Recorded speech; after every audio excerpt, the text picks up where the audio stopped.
स्वागत है आप सबका अपने channel simply ignited UPSC BPSC पर। और बीपीएससी 67th री एग्जामिनेशन के रिगार्डिंग बहुत बड़ी अपडेट आई है। ठीक है, मोस्ट ऑफ आप लोगों ने देख ही लिया होगा न्यूज़पेपर में। एक दो पॉइंट है जो मुझे एक्सप्लेन करना था, इसीलिए मैं ये वीडियो बना रहा था।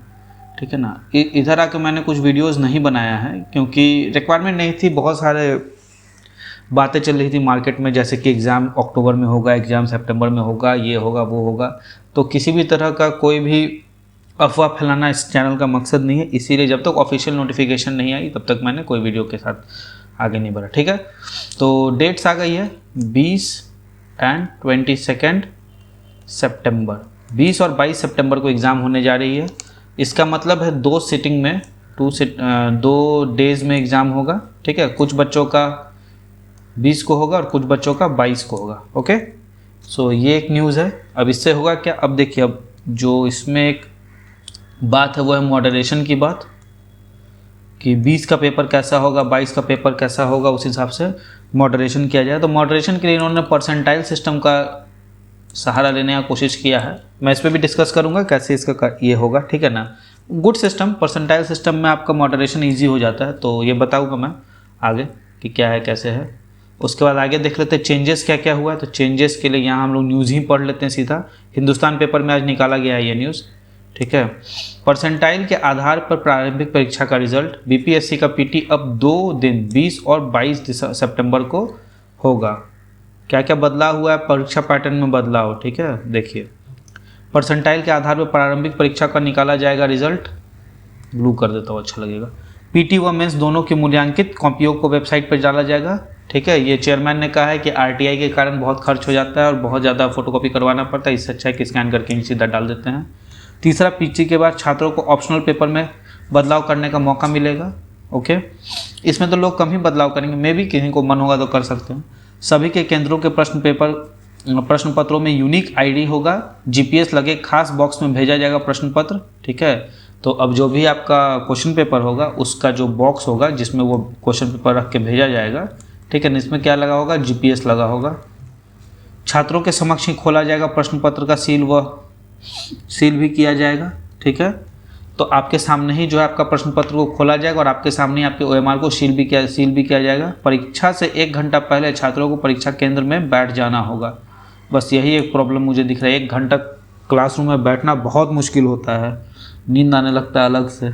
तो ठीक है, स्पेशल स्टील बस ले परीक्षा यार, ये सब मुंह से तो गाली ही निकलता है इन लोगों के लिए, लेकिन चलो ठीक है, कुछ तो रिफॉर्मेटिव काम कर ही रहे हैं ये सब। ओके, स्पेशल स्टील बॉक्स में भेजा जाएगा प्रश्न पत्र।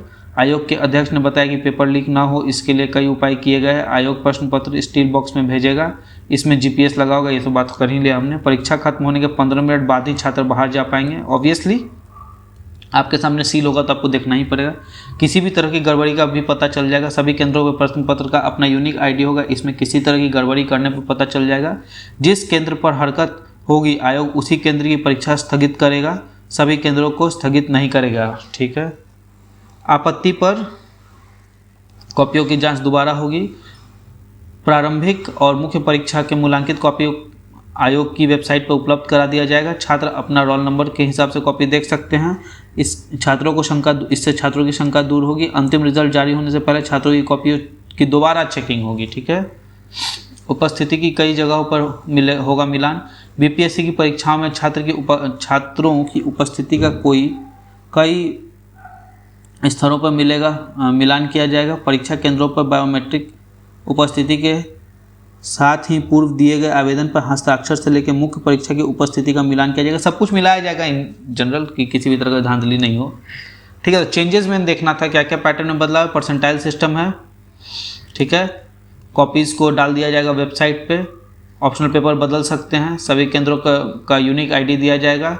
समक्ष आपके सामने खोला जाएगा, आपके सामने ही सील किया जाएगा। प्रश्न पत्र 1 घंटा मतलब पेपर से 1 घंटा पहले आपको हॉल में बैठ जाना है। ठीक है, तो डेट्स हमने देख लिया, चेंजेस हमने देख लिया।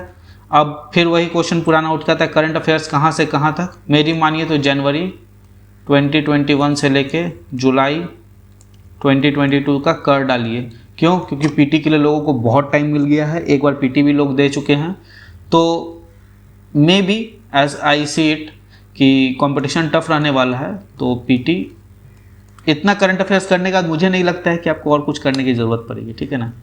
स्ट्रैटेजी और परसेंटाइल सिस्टम क्या होगा, तो पहले परसेंटाइल सिस्टम ही हम लोग देख लेते हैं क्या होता है, फिर स्ट्रैटेजी पे मैं आता हूँ। बहुत छोटा वीडियो रखूँगा क्योंकि टाइम है ही नहीं किसी के पास अभी, ठीक है ना।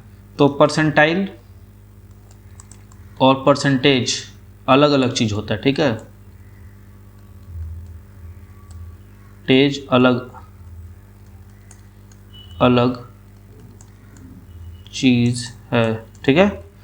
परसेंटेज तो सबको पता है कि जैसे कि आपको मान लीजिए 1 लाख बच्चे बैठे, ठीक है, और उसमें से आपको कितना आपका रैंक आया, 1000 रैंक आया, ठीक है। ये रैंक है, ये स्टूडेंट्स है, ठीक है।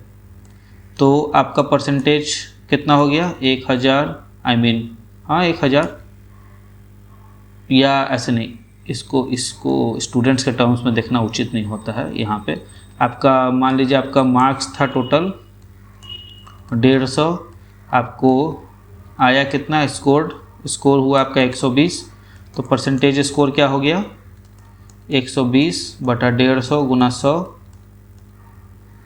15 8 120, 80%, ओके। परसेंटाइल क्या होता है,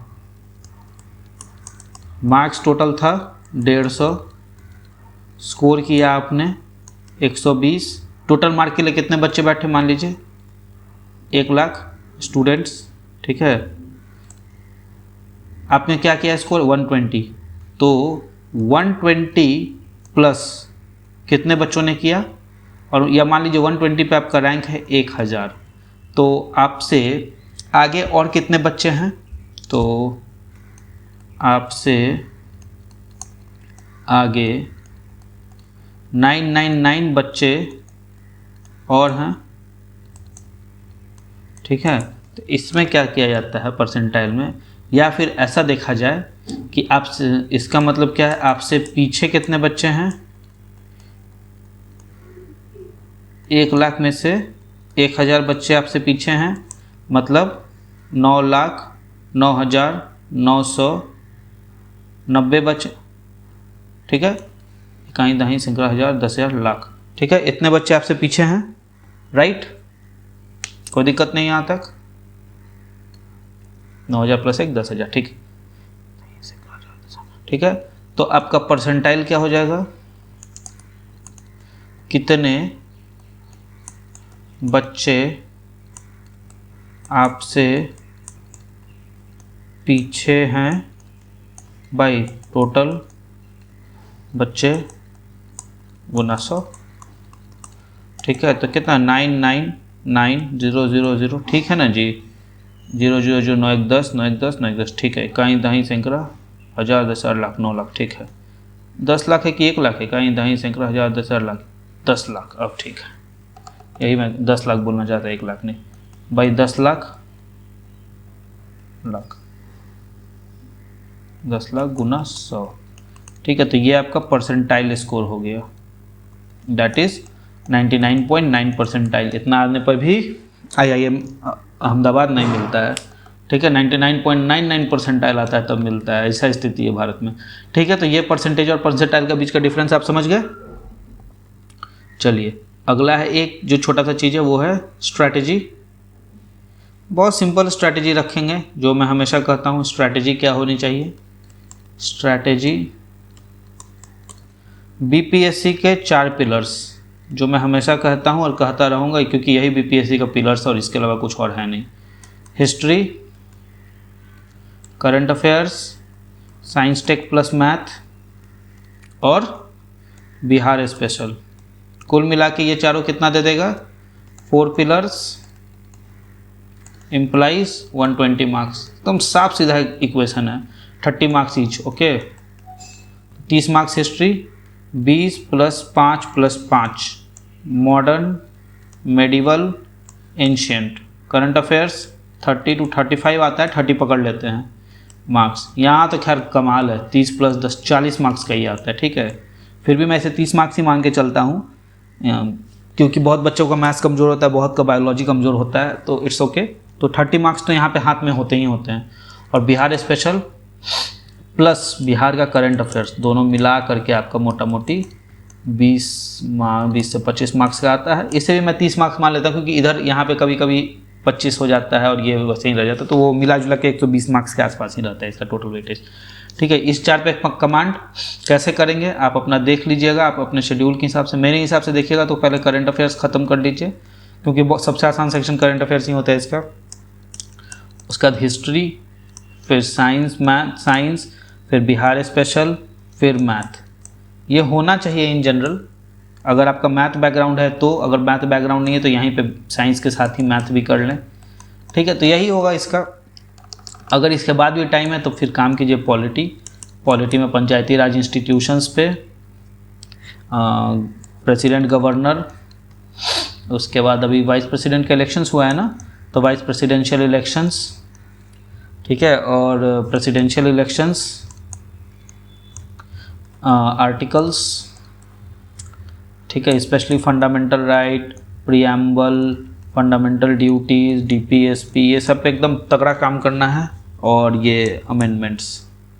तो बस इतना ही करना है। इकोनॉमी में इकोनॉमिक हिस्ट्री ऑफ इंडिया देख लीजिए, हो जाएगा। इकोनॉमी में 2 चैप्टर तो पता ही है, सबसे होता है बैंकिंग और ये जनरल स्टेट ऑफ इकोनॉमी जिसको हम लोग कहते हैं नेशनल इनकम अकाउंटिंग, और इसके अलावा plus economic planning of India. बस don't go beyond this, if you have time then only go beyond this. होगा नहीं टाइम, 20-25 दिन ही बचा है। ठीक है, so I am ending the video right now. Best of luck, आप सब मन लगा के पढ़े। अगर आपको किसी भी तरह का हेल्प, लेसन,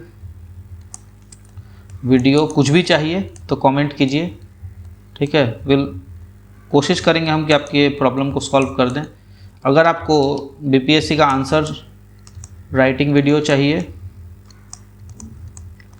तो इस वीडियो को लाइक और कमेंट कीजिए, आप बताएंगे हमें तभी हम अब लेके आएंगे। ठीक है ना, क्योंकि मैं लेके आता हूँ, इनिशिएटिव लेता है, कोई देखता है नहीं ज़्यादा, तो फिर कोई मतलब नहीं रहा कि अपना और आपका टाइम बर्बाद करने का। ठीक है, अगर आपको सच में ज़रूरत है, एक भी बच्चे को ज़रूरत होगी तो मैं लेके आऊँगा उसे, लेकिन कम से कम रिक्वेस्ट तो आनी चाहिए। ठीक है ना, सो विद दिस ख़त्म करते हैं आज का पेपर। आशा आप लोग को समझ में आ गया होगा क्या क्या चेंजेस है। चेंजेस के हिसाब से काम करें, 1 घंटा पहले सेंटर पे जरूर पहुंच जाए। बाद में ये सब प्रॉब्लम आता है सेंटर पे कि हम नहीं पहुंच पाए, हम एग्जाम से निकाल दिए गए and all those thing. Don't do that, reach your centre on time and best of luck.